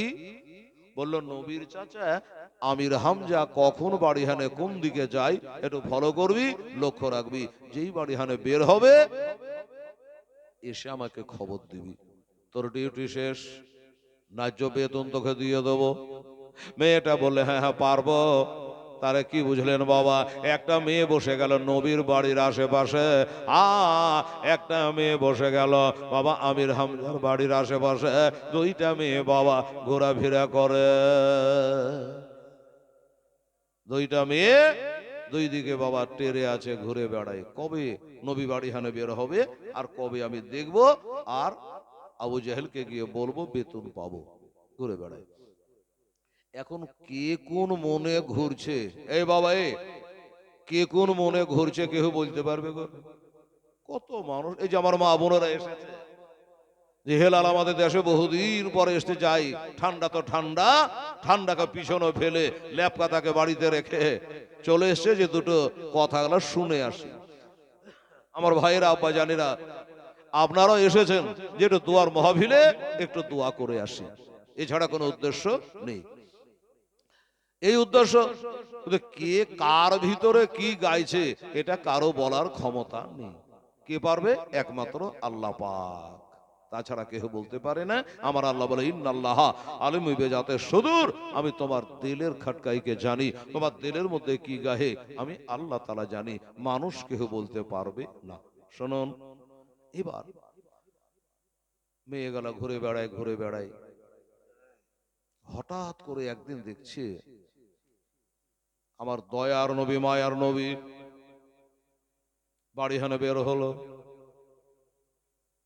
লয় লস্কর সাথে নাই, ঢাল তাওরার কাছে নাই, নেজা বল্লম পাশে নাই, আবু বাক্কার উমর ওসমান আলী কেউ নাই, আমার নবী একাই বাবা, একটা চাদর মোবারকা গায়ে লেপটায়া, ওই চাদর খানা গায়ে দিয়ে আমার নবী হাঁটতেছে। ইন্না সাফা ওয়াল মারওয়া, আল্লাহর দুটা নিশানি, ওই যে সাফা মারওয়া বেরাদার, ওই সাফার দিকে চলে যাচ্ছেন নবী আমার, হেঁটে হেঁটে চলে যাচ্ছে গো। আর খবর করা হলো, ওই মেয়েটা এসে বলল আবু জেহেলকে, ওই সর্দার সাহেব, এ সর্দার সাহেব আর দেরি করিয়েন না, কাজ হয়ে গেছে। বলে কি কাজ? বলল আমি এই মাত্র দেখে আসলাম। কি? আমি এই মাত্র দেখে আসলাম। হ্যাঁ, সুবহানাল্লাহ, আলহামদুলিল্লাহ। এবার বলছে বাবা গো, যে এই মাত্র দেখে আসলাম আপনার ভাতিজা মোহাম্মদ সাল্লাল্লাহু আলাইহি সাল্লাম তিনি একটা চাদর গায়ে দিয়ে বেরিয়ে গেল। মেয়েটাকে ন্যায্য বেতন দেওয়া হলো। এলে মা, তোর বেতন তুই নিয়ে এলে। নবী যখন বাড়ি হানে বেরিয়েছে, কিন্তু আর একদিকে তাকাচ্ছে। হযরত আমির হামজা তখন মুসলমান যেহেতু হয় নাই, আমির হামজা বাড়ি হানে যদি না বের হয়, তাহলে তো সেই মাস্তান কাজ করবে না, পারবে না। ওই বাবা মুখের কথা জবানে জানি, অমনি যেন ওই মেয়েটাও চলে আসলো। আসার পরে বলছে, ওগো সর্দার সাহেব, এই আবু জাহাল শুনে রাখে, আমি নিজের চোখে দেখে আসলাম এই মাত্র আমির হামজা একটা তীরার ধনুক লইয়া একটা ঘোড়ায় চড়ে তিনি বনে শিকারে বের হয়ে গেল। আবু জেহেল বলছে, আর যাবি কোথায়? এবার কাজ হয়ে গেছে। নবীও চলে গেছে, বাড়ি থেকে বের হয়ে গেছে, আর আমির হামজা বাড়িতে নাই, বাড়ি থেকে বের হয়ে গেছে। এবার বাবা তাকে খবর দেওয়া দরকার। কাকে? ওই যে ছেলেটা বলেছিল, পাতলা তোবলা ছেলেটা, যে আমি নবীর মাথা কেটে আনবো, কিন্তু এই দুজন বাড়ি থেকে বার না হলে আমি কাজে হাত দিতে পারবো না। ওকে খবর দেওয়া হলো। খবর দেওয়া হলে, রে তুই যে ডর করছিলি সে ডর আর নেই, যার ভয় করছিলি সে ভয় আর নেই। আমির হামজা এক্ষুনি বাড়ি থেকে বেরিয়ে শিকারে চলে গেছে, আর তোর কোনো ব্যাপার নেই। আর নবীর কথা বলছিলি যে বাড়িতে থাকলে পারবো না, বাড়ি থেকে বের হলে আমাকে খবর দিয়ে। তো নবীও চাদর গায়ে দিয়ে বাড়ি থেকে বের হয়ে গেছে। তুই তাড়াতাড়ি করে যা, আর আমার ভাতিজাকে খতম করে দিয়ে চলে আয়, 100টা উট তোকে দিয়ে দেবো, আর আমার বেটে আউজারার সঙ্গে তোর বিবাহ দিয়ে দেবো। যেই বলেছে বাবা, ওই দুশমনটা অবিবাহিত ছেলে, কাফের, আমার নবী চলে আগে আগে, আর ওই দুশমনটা চলে বাবা নবীকে মার্ডার করার জন্য পিছনে পিছনে। বাবা গো, আমার নবীকে মারার জন্য বাবা এমন একটা অস্ত্র তার কাছে আছে, যেটা অস্ত্র মনে হচ্ছে আর কার বাড়িতে না। একটা উটের কাটা মাথার মতো একটা অস্ত্র নিয়া আমার নবীকে মারার জন্য পিছনে পিছনে হাঁটছে। একবার ডানে দেখি, একবার বামে দেখে, যে আমি মারবো তো জানি আমাকে কেউ মারতে দেখে না নেয়, এই করে হেঁটে হেঁটে যাচ্ছে। একটা কথা বলি বাবা, পিছনে পিছনে যাচ্ছে। আমার নবী বলে, ইন্নী আরা মালা তারাউনা ওয়া ইন্নী আসমাউ মালা তাসমাউনা। আমার নবী বলে, আমি যেমন শুনতে পাই তোমরা তেমন শোনো না, আমি যেমন দেখতে পাই তোমরা তেমন দেখতে পাও না। আমার নবী দিনের বেলায় আলোতে যেমন দেখে, রাতের বেলাতে অন্ধকার আমার নবী তেমনই দেখে। জোরে বলে সুবহানাল্লাহ। নবী আমার কাছে যেমন দেখে, বাবারে দূরেও তেমন দেখে, ডানে যেমন দেখে বামে তেমন দেখে। আমার নবীর দেখা হলো আলাদা, আমার নবীর শোনা হলো আলাদা। নবী আমার আগে আগে হাঁটছে, আর দুশমন পিছনে পিছনে। হঠাৎ করে নবী আমার পিছনে চোখ দিয়ে দেখছে, আমার পিছনে একটা যুবক হেঁটে আসছে। বাবা গো, চলতে চলতে নবী আমার থমকে দাঁড়িয়ে গেছে রে বাবা। যেমনি থমকে দাঁড়িয়ে যাওয়া, ছেলেটা কাছাকাছি হয়ে গেছে। বাবা গো, আমার নবী মোস্তাফা গায়ে যে চাদরখানা ছিল, ওই চাদরখানা বাবা গা থেকে বাবা তার মাথার উপর চাপিয়ে দিয়েছে, তার মাথার উপর চাপিয়ে দিয়েছে। আমার নবীর গায়ে চাদরের দাম কোটি কোটি টাকা দিল মিলবে না রে বাবা। ওই দুশমন জানে না এটা নবীর গায়ের পবিত্র চাদর, যে চাদর মেরে দিলে একটা মশা বসে না, একটা মাছি বসে না। ওই চাদরখানা যেমনি তার মাথায় চাপিয়ে দিয়েছে, আর ওই চাদরখানা উষ্টে বাবা জমিনে ফেলে দিয়েছে। এ দুশমন জানে না আমার নবী মুস্তাফা মদিনার মসজিদে নববীর মেম্বারে আতাহারে একদিন নবী আছে বাবা। হঠাৎ করে গায়ের চাদরখানা খুলে সাহাবারাকে চালিয়ে দিলেন। সাহাবারা বলে, হুজুর কি ব্যাপার, চাদর চালালেন গা থেকে কেন? নবী বলে সাহাবারে, আমি মদিনার মসজিদে মেম্বার থেকে দেখতে পাচ্ছি একটা বাহিরে মহিলা আসছে, একটা মেয়ে মানুষ আসছে।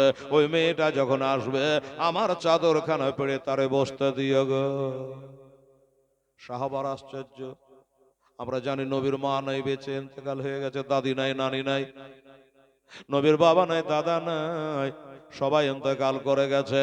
ওই মেয়েটা না জানি কে আছে, কোন ভাগ্যবতী মহিলা আছে যে এই নবীর চাদরে বসবে। আচ্ছা দেখা যাক। মেয়েটা আসলো, নবীর চাদরটা শার্ট করে পেড়ে দিলেন সাহাবারা, নবীর গায়ের চাদর। আর ওই মেয়েটাকে বলল, মা আমার নবীর ফরমান, এটা নবীর গায়ের চাদর মুবারাকা, এই চাদরের উপরে তুমি বসো। যেই বলেছে বাবারে, মেয়েটা চাদরখানা তুলে নিয়ে একটু চোখে মুখে বসা দিল, সিনাই লাগালো, চুমা খেলো গো। চুমাকে চাদরখানা ব্যাগ দিয়ে বললে, বাবা লেও, আমি গেলাম। চলে গেল। সাহাবারা জানতে চাইলো, হুজুর মেয়েটা কে ছিল গো, আপনার চাদর পেড়ে বসতে দিলে কোন ভাগ্যবতী মহিলা। আবার নবী বলে, এই সাহাবারা তোমরা চিনতে ভুলে যাও, আমি ভুলি না রে। শুনে রাখো, ওই বৃদ্ধা মহিলা ছিল আমার দুধ মাতা হালেমা। ওটা আমার দুধ মাতা হালেমা ছিল। তোমরা হয়তো চেনো না, আমি চিনি। 2 বছর দুগ্ধ পান করেছি। আর সেই মায়ের জন্য আমি গায়ের চাদরখানা পেড়ে দিয়েছি। আমি নবী হয়ে আমার কর্তব্য আমি করেছি, আর উনি আমার মা হিসাবে, নবী হিসাবে সম্মান করে তার কর্তব্য সে করেছে। এখানে বোঝা গেল বাবারে, আমার নবী বলেছে 3টা জিনিস যদি কপালে চোখ দিয়ে তাকিয়ে দেখে আল্লাহ কোটি কোটি নেকি দান করে। আপনি বলবেন হেলাল 3টা জিনিস কি? শুনে রাখেন। আল্লাহর কালাম কোরআন শরীফ একবার যে তাকিয়ে দেখে কোটি কোটি নেকি হয়। বাবা, আল্লাহর ঘর কাবা শরীফকে যদি কেউ একবার তাকিয়ে দেখে লাই তাহলে নেকি হয়। সুবহানাল্লাহ। আর যদি একবার নিজের মাকে কেহ তাকিয়ে দেখে লাই, আমার নবী বলে একটা মাকবুল হজের নেকি হয়।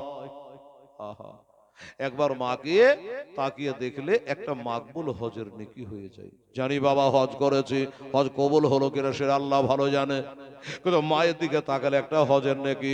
সাহাবী বলে, নবী গো, কোন ছেলে যদি সকাল থেকে সন্ধ্যা পর্যন্ত তার মাকে 100 বার দেখে তো কি হয়?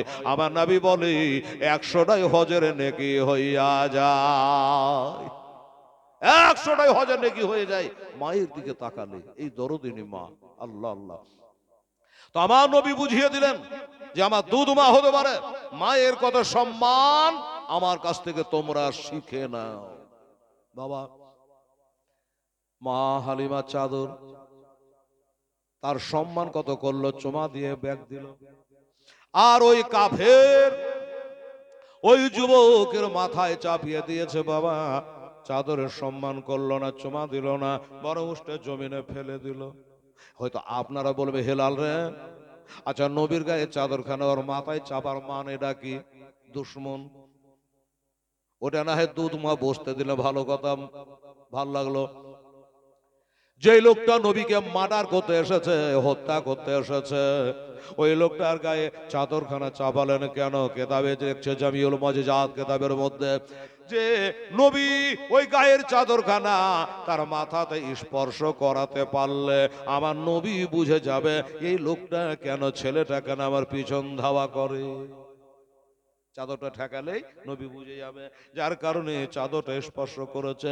আমার নবী বুঝে গেছে, বাবা গো, ওই ছেলেটা চাদরখানা তো ধুলাবালিতে ফেলে দিয়েছে, কিন্তু নবী তোর ফেলিয়ে রাখবে না। চাদরখানা নবী যেমনি চাদরখানা বাবা তুলতে গেছে, আর ওই দুশমনটা আমার নবীকে আঘাত করে দিয়েছে রে বাবা, নবীকে আঘাত করে দিয়েছে। দর দর করে নবীর কপাল দিয়ে রক্ত ঝরে, চোখ দিয়ে পানি ঝরে। ছেলেটা পালিয়ে গেল, আমার লোকের সবই গেল, আমি মার্ডারও করতে পারলাম না, আবু জাহেলকে খুশি করতে পারলাম না, আর তার মেয়েকে হয়তো বিয়ে করতে পারবো না, 100টা উঠো আমি পাবো না।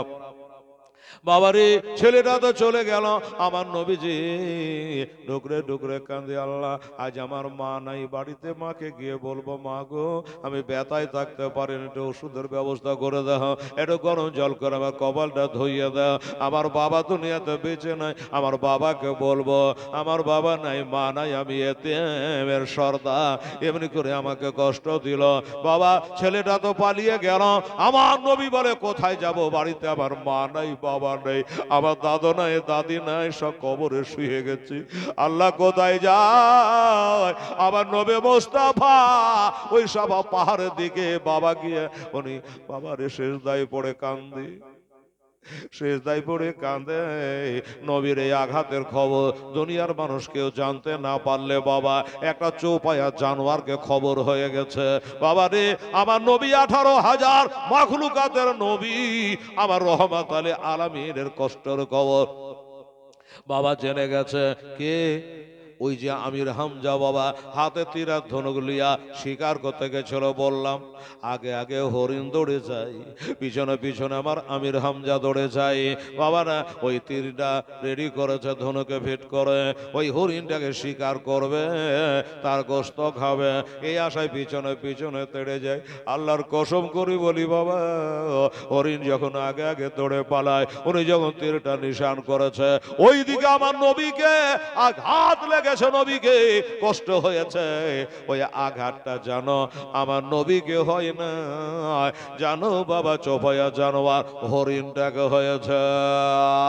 হরিণটা থমকে দাঁড়িয়ে গিয়ে বাবা আমির হামজার দিকে মুখটা করেছে, জানের ভয় আগে দৌড়ে দৌড়ে পালাচ্ছিল, যেমনি নবীকে আঘাত লেগেছে মনে হচ্ছে হরিণের কলেজায় ব্যথা হয়েছে, আঘাত লেগেছে, থমকে দাঁড়িয়ে গিয়া ঘুরে গিয়া আমির হামজার দিকে তাকায়, আল্লাহর কাছে বলে আল্লাহ গো রব্বুল আলামিন আমার জবানটা খুলে দাও, আমার জবানটা খুলে দাও আল্লাহ, যাকে তুমি আনতা হাবিবুল্লাহ বলে ডাক দিয়েছ, দোস্ত বলে ডাক দিয়েছ গো আল্লাহ, সেই নবীকে আঘাত করেছে, কষ্ট দিয়েছে আল্লাহ, নবীর সজদায় পড়ে কাঁদে, নবীর কোনো খবর নাই আল্লাহ, আমার পিছনে যে লোকটা আসে এটা হলো নবীর চাচা, আল্লাহ গো মানুষের মতো আমার জবানটা খুলে দাও না গো, আমি যেন নবীর চাচাকে নবীর দুঃখের কথা গেলা এটা আমি বলতে পারি। আল্লাহ আমার জবানটা খুলে দাও, নবীর দুঃখ কষ্ট আমি আর সহিতে পারি না।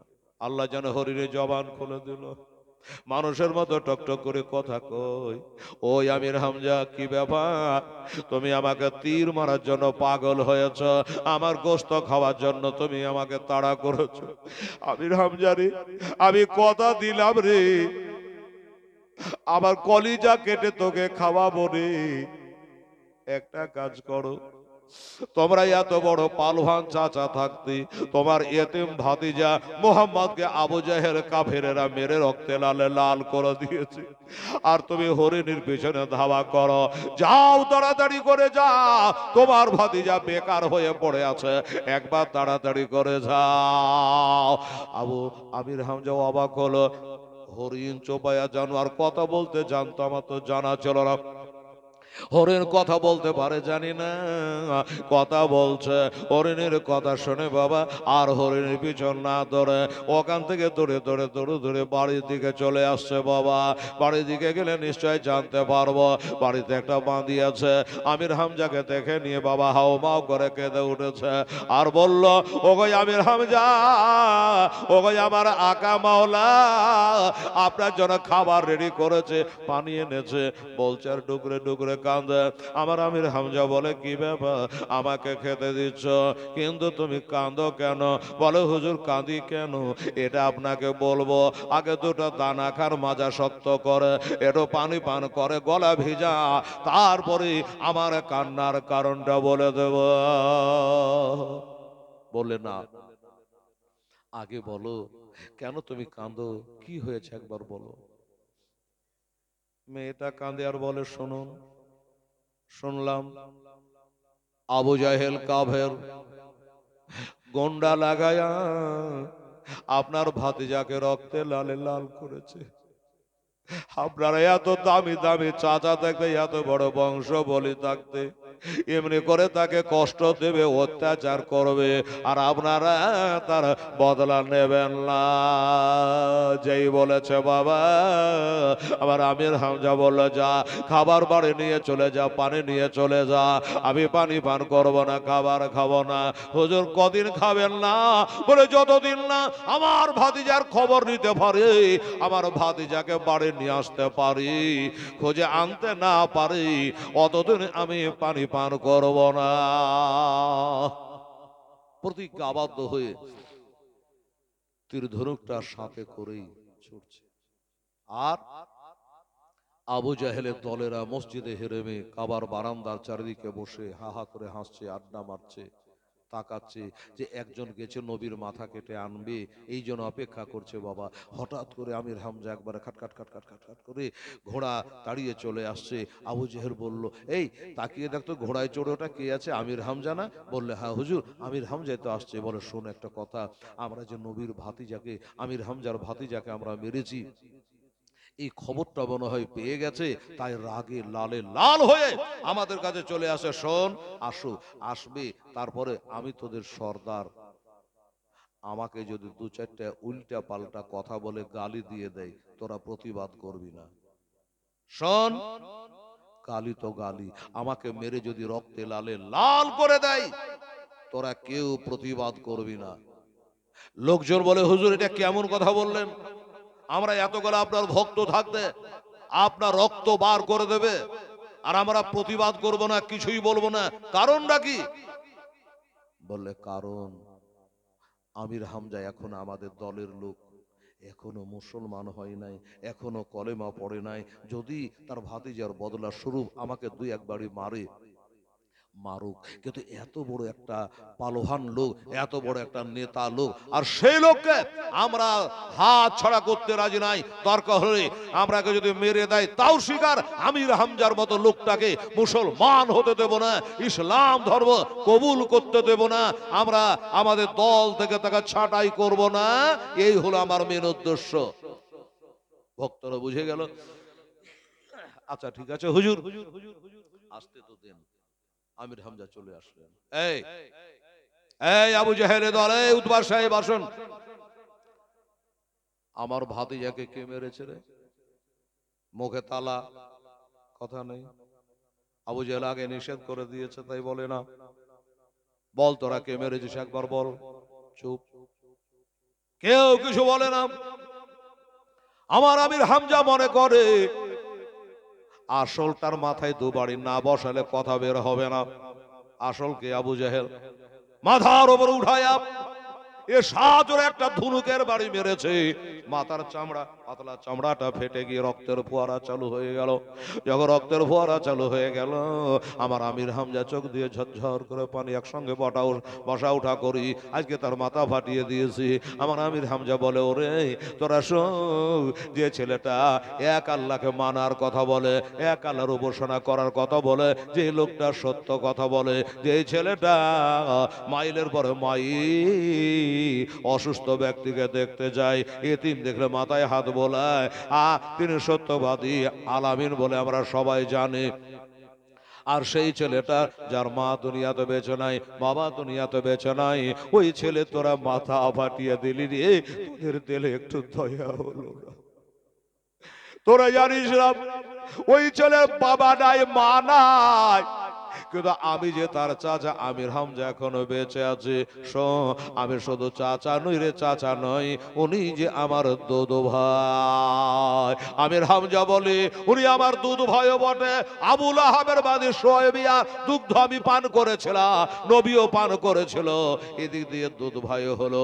আমার ছোট ভাইয়ের বেটা আব্দুল্লাহর বেটা, সেই হিসাবে আমার ভাতিজা হলো। এমন করে তোরা এতিমের ওপরে হাত বোলালি রে, হাত চালালি রে। এই বলে বাবা ওখান থেকে বার হয়ে গিয়া আমার নবীকে খুঁজতে বাবা বার হয়ে গেল।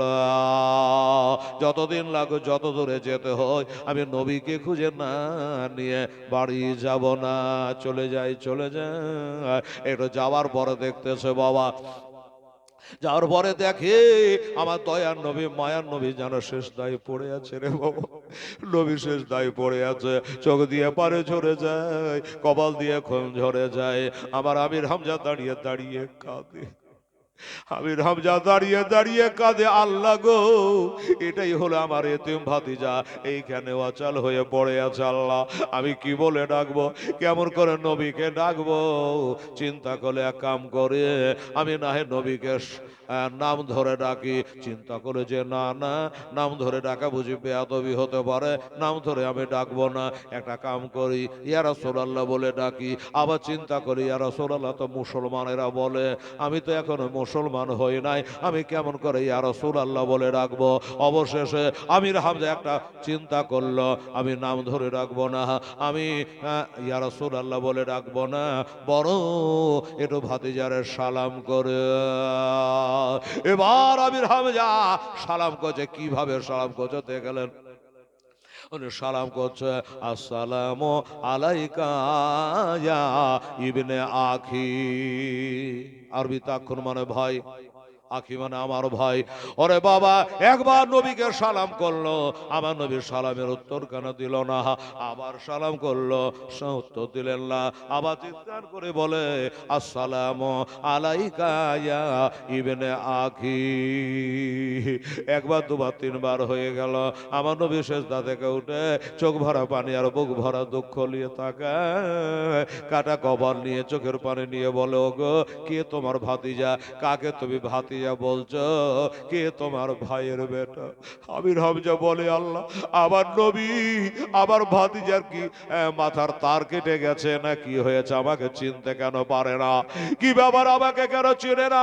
ও ভাতিজা, আমি যে তোমার চাচাই আমির হামজা, আমাকে চিনতে পারো না? আমি তোমার বাবাই আব্দুল্লাহর ভাই, আমি যে আব্দুল মুত্তালিবের বেটা, আমি যে সেই আমির হামজা, আমি তোমার চাচা লাগলাম রে বাবা। আমার নবী বলছে, চাচা গো আমার চিনতে কোনো অসুবিধা নেই, তবে একটা কথা বলি, আমি আফসোস করি আমার দুনিয়াতে আমার নিজের বাপ যখন বেঁচে নাই, আমার মা যখন বেঁচে নাই, আমার দুনিয়াতে আর কেউ নাই। আমার মা যখন নাই, আমার নিজের আব্বা যখন নাই, আমার জন্য আহা বলবার কেউ নাই আমার আল্লাহ ছাড়া। ও চাচা, তোমরা যদি সত্যি আমার এ ভাতিজা বলে জানো, আমার বংশ বলে যদি থাকতো, আমার চাচারা যদি থাকতো, তাহলে ওই আবু জাহেলের দলেরা যখন তখন আমাকে মান অপমান করতে পারে না, রাস্তায় ধরে মারতে পারে না, আমি নামাজ পড়ে পিঠে উঠে নাড়ি ভরে চাপিয়ে দেয়। তোমরা থাকলে এরকম অন্যায় করতে পারে না, আমার রাস্তায় কাটা বিছিয়ে দেয়। আমার যদি বাপ মা থাকতো, আমার বংশ বলে থাকতো, তাহলে এগুলা করতে পারতো না। আমার আমির হামজা বলে, ভাতিজা আমি সব বুঝেছি, তুমি আফসোস করে বলছো, কিন্তু শোনো বেটা, যাহাবার হয়ে গেছে, তুমি বাড়ি চলো, তোমাকে বাড়ি নিয়ে যেতে চাই। তোমাকে বাড়ি নিয়ে যেতে চাই। আমার নবী বলল, বাড়ি যেয়ে করবো কি? আমার মা নাই, বাবা নাই, আমি বাড়ি যাব না, তুমি বাড়ি চলে যাও। বললেন, না না আমি যাব না। আর আমির হামজা বলছে, আমি ছাড়বো না। অবশেষে বাবা আমার মা বোনেরা, এবার আমির হামজা একটা কথা বললো, ভাতিজা এবার হয়তো তুমি খুশি হয়ে যাবা। কি খুশি কেন? বলল, তোমাকে যে মারিয়েছে আবু জাহেল, এই দেখো আমার হাতের ধনুকটাতে এখনো রক্ত ভরে আছে, তোমার উপরি হইয়া আমার এই ধনুকটা দিয়ে আমির হামজার মাথা ফাটিয়ে দিয়েছি, মাথা ফাটিয়ে দিয়েছি। আমার নবী বলে, হায় হায় হায়, চাচা তুমি এটা কি কাজ করেছো গো? কেন মাথা ফাটাফাটি করতে গেলা?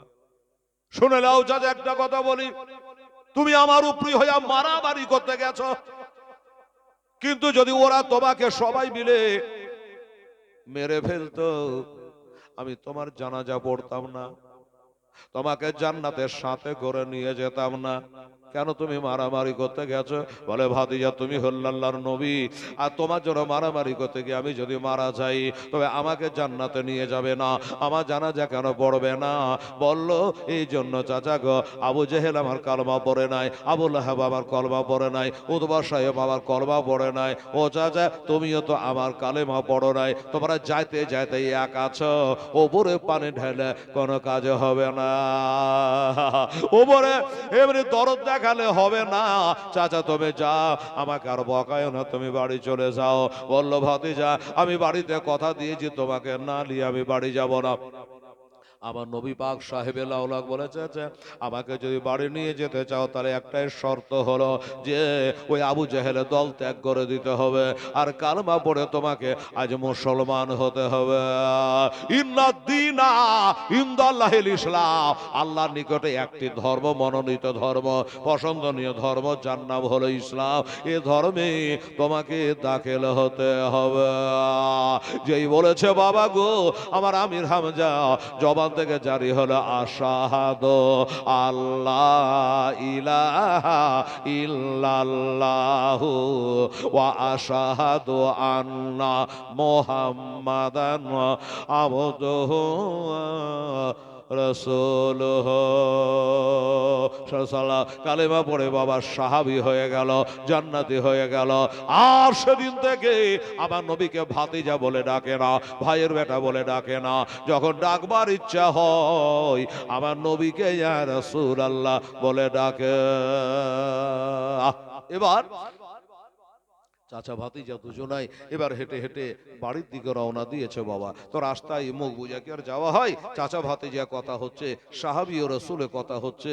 বলে চাচা তুমি যে আমার কালেমাটা পড়লা, তা আমি কি তোমাকে জোর করে কালেমা পড়ালাম? আচ্ছা রাস্তায় ঘিরে জোর করে যদি নিজের ধর্মের কথা বলাই এটা কি হয়? মোহাব্বতে হয়। তো বলো চাচা আমি কি তোমাকে জোর করে রাস্তা ঘিরে এই কালমাটা পড়িয়ে দিলাম না? কি জন্য কালেমা পড়লা, কি কারণে পড়লা? তখন বলছে আবে দেখে না দয় নয়নে, আবে দেখে না দয় নয়নে, আগে তোমার মতো দয়ার রাসূল সারা ভুবনে, একবার জোরে বলো সুবহানাল্লাহ। আবে দেখে না দয় নয়নে, আগে তোমার মতো রহমত নবে সারা ভুবনে, রহমাতাল আলামিন বলে ডাকল তোমায় খোদা তালা কোরআনে সারা ভুবনে, আমি দেখে না দয় নয়নে তোমার মতো দয়ার রাসূল সারা ভুবনে। একদিন হযরত হামজা রেখে ঘরে গিয়েছিল বাবা শিকারতে। একদিন হযরত হামজা রেখে ঘরে গিয়েছিল শিকারতে। কাফেরেরা যুগিত করে, কাফেরেরা যুগিত করে, পাথর মারে নবে পাক বহদুনি সারা ভুবনে, আমি দেখে না দয় নয়নে তোমার মতো দয়ার রাসূল সারা ভুবনে, আমি দেখে না দয় নয়নে তোমার মতো দয়ার হাবিব সারা ভুবনে। আল্লাহুম্মা সাল্লি আলা সাইয়্যিদিনা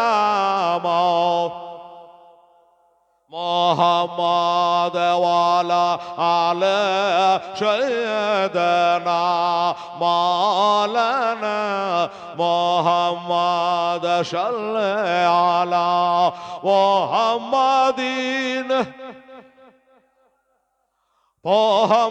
মোহাম্মদ হরদম জবান সে গালা পাক নামে মোহাম্মদ হরদম জবান সে গালা শাভে আনা মোহাম্মদ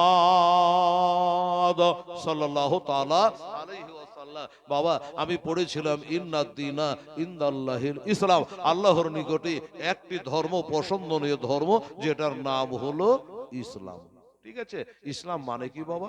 শান্তি। আমি এত জোরে বলার পরও শরীর ঘামে না, মানে কত ঠান্ডা। আর ঠান্ডায় আপনারা এই চোখ লজ্জা বলেন, মুখ লজ্জা বলেন, আর আখেরে দোয়ার জন্য বলেন, আপনারা বসে আছেন, খুব কষ্ট আমারও লাগছে, আপনারও লাগছে। আর ঘড়িতে বলছে হেলাল প্রায় তোর 2 ঘন্টা হতে গেল, 11:15, 11টা বাজতে 9 মিনিট বাকি আছে। তো যদি আর 9 মিনিট কাটায় তো অসুবিধা হবে কি? 9 মিনিট। ওরে মদিনার মাটি, জোরে বলো সুবহানাল্লাহ। গাড়ি ঘাটে বলেছিল, শুনেছেন তো? আল্লাহ, 1,00,000 ভিউ হয়েছে একটা গজলে খালি। ওরে মদিনার মাটি পাইলে হইতাম রাজে, আমি মদিনার মাটি পাইলে হইতাম রাজে, কেহ যদি পাওয়া মাই দেহ না গো, কেহ যদি পাও আমায় দেহ না। এদেশেতে থাকতে আমায় আর ভালো লাগে না, ওরে বারে বারে মন যেতে চায় সোনার মদিনা। আমার থাকতো যদি ডানা উড়ে যাইতাম মদিনা, আমার থাকতো যদি ডানা উড়ে যাইতাম মদিনা, চুমে নিতাম নবীজির রওজা গো, চুমে নিতাম নবীজি রওজা। ওরে মনে মনে চিন্তা করে হাতে হাত মেলে না, শয়নে স্বপনে দেখে সোনার মদিনা, আমি কানে শুনেছি মনে ভালোবেসেছে, আমি কানে শুনেছি মনে ভালোবেসেছে, ডাক নবে তোমার ওই রওজাতে, ডাক নবে তোমার ওই দেশে। কেন বাবা? মক্কায় যদি কেউ একটা নেকি করে 1,00,000 নেকি। আল্লাহ, তাহলে মক্কায় যদি আমাদের দেশের মতো না হয়, তো নবী কেন আমাদের মতো হতে যাবে বলেন তো? আর মদিনা শরীফ, এই পবিত্র মদিনা শরীফে যদি একটা নেকি কেউ করে, তো বলছে 50,000 নেকি। আচ্ছা, 50,000 বেশি না 1,00,000 বেশি? 1,00,000। মক্কায় 1,00,000 আর মদিনায় 50,000। শোনো, শান্ত মদিনার বেশি। কিন্তু আর একটা কথা ভেঙে বলি, শুনুন, মক্কায় যদি কেউ একটা গুনাহ করে, তো বলছে একটা গুনাহ 1,00,000-এ দাঁড়াবে। একটা গুনাহ করলে, একটা নেকি করলে যেমন 1,00,000, তেমনি একটা গুনাহ করলে 1,00,000 গুনাহ। চলুন এবার মদিনা শরীফ। মদিনা শরীফে একটা নেকি করলে হবে 50,000 নেকি।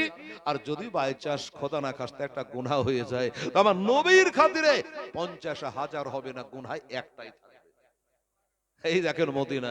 এই জন্য আমার আলা হযরত আজিমুল বারকাত আকায়ে নিয়াবাত মুজাদ্দিদে দিন ওয়া মিল্লাত মুফতি আহমদ রাজা খান ফাজিল বারেলি আলাইহি রাহমা বলে, এই हाजी आओ शहंशाह का रौजा देखो, अरे काबा तो देख चुके हो, काबे का काबा देखो।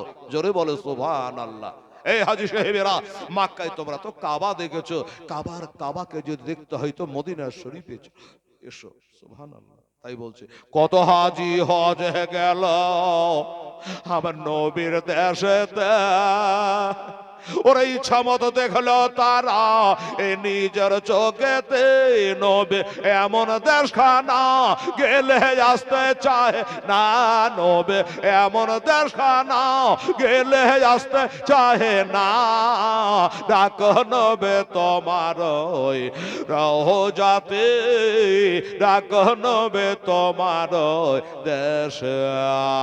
ওরে মদিনার মাটি পাইলে হইতাম রাজে, আমি মদিনার মাটি পাইলে হইতাম রাজে, কেহ যদি পাও আমায় দেও না গো, কেহ যদি পাও আমায় দেও না।